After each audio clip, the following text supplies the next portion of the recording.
Shocking है, हर जगह shocking, हर जगह शॉकिंग है। जितना हम सभी लोगों ने डिस्कशन देखिए, अगर दक्षिण से शॉकिंग है ना, आप चार नतीजा कुछ गेस कर सकते हैं। एक कागज का बोल दिया है तो एक कागज में कितना वजन होता है, एक कागज में कितना वजन होता है, मुझे आज पता चल रहा है। अच्छा भावेश, आप कुछ नहीं बता रहे, बहुत भारी कागज है ये, बहुत भारी कागज है। सबसे बड़ा मुद्दा है जिस पर चुनाव पड़ा, ये तो बता देंगे, जिस पर मतदान हुआ।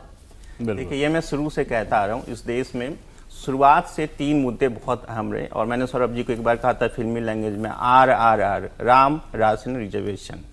राम सबको पता है बीजेपी के वोटर्स को पोलराइज करता है। राशन जो बेनिफिशियरी क्लास है, बीजेपी के लिए सबसे बड़ा एक तुरुप का इक्का है। हर राज्य स्टेट का चुनाव होता है तब भी, लोकसभा चुनाव होता है तब भी। और रिजर्वेशन एक ऐसा इशू था जिसपे दोनों बड़ी पार्टियों ने खेलने की कोशिश की। किसको नुकसान हुआ, किसको फायदा हुआ, सारे सुनिए, एक बार अपने एक्सपर्ट से दोबारा नंबर पूछिए, फाइनल नंबर पूछिए इनसे, अपने इमोशन एक बार फाइनल नंबर पूछिए तो करने जा रहा है, आप एक बार पूछिए तो फाइनल नंबर वहां से नाटू बोले, फाइनल नंबर बोलिए आप। नहीं, मेरा नंबर अभी भी मैं चेक कर रहा हूं, 375 to 400, इसमें मुझे कोई कंफ्यूजन नहीं दिखता है। और अगर मुद्दों पर चुनाव हो रहा है तो मुद्दे तो, यानी अगर आर पर हुआ है तो ये आंकड़ा रहेगा 100%, कोई कंफ्यूजन ही नहीं। बोले हर्षवर्धन जी 375 से 400 लिख लीजिए, उसको कोई दिक्कत नहीं, लिख लीजिए। ठीक। हाँ शांतनु जी बोलिए। 320 से 330 भाजपा, 370 एनडीए। 370 एनडीए।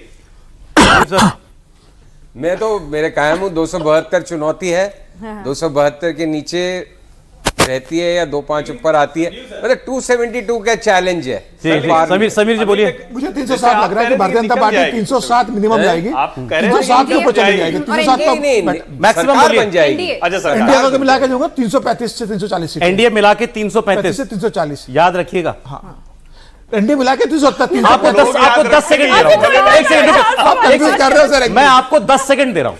देखिए भाई ये देखो, ये गेम अलाउड नहीं होना चाहिए कि दोनों के पास आंसर शीट लेके खड़े हुए और हमारे को खिला रहे हैं। क्या बात हुई? मैं जवाब दे देता हूं आपको। Time over. Bharatiya Janata party 307 से लेकर 320 के बीच में रहेगी और एनडीए मिला के 350। मैंने आपको 10 सेकंड दिए थे। राहुल जी बोलिए। मैं 300 पे कायम हूं कि जो बीजेपी है वो 300 सीटें लेके आएगी। अपर रेंज एनडीए में उसके बाद एनडीए बताइए। 335 से 340। आपको भी 10 सेकंड दिए मैंने, बोल दिया मैंने, मैं मुझे क्यों नहीं दिए थे 10 सेकंड? 5 आप 10 दे दीजिए, 20 दे दीजिए, मेरा वही है। कोई रिवाइज मैं सबको मौका दिया, सबको मौका दे रहा हूं। भावेश, आपको गेस करना है, आपका गेस सबसे सटीक होगा, इसीलिए मेरा काम कभी गेस पे चलता नहीं है। मैं जब भी कहता ग्राउंड से लेके डेटा तैयार कर दिया, वो क्या गेस करेगा, वो तो बताने वाला है।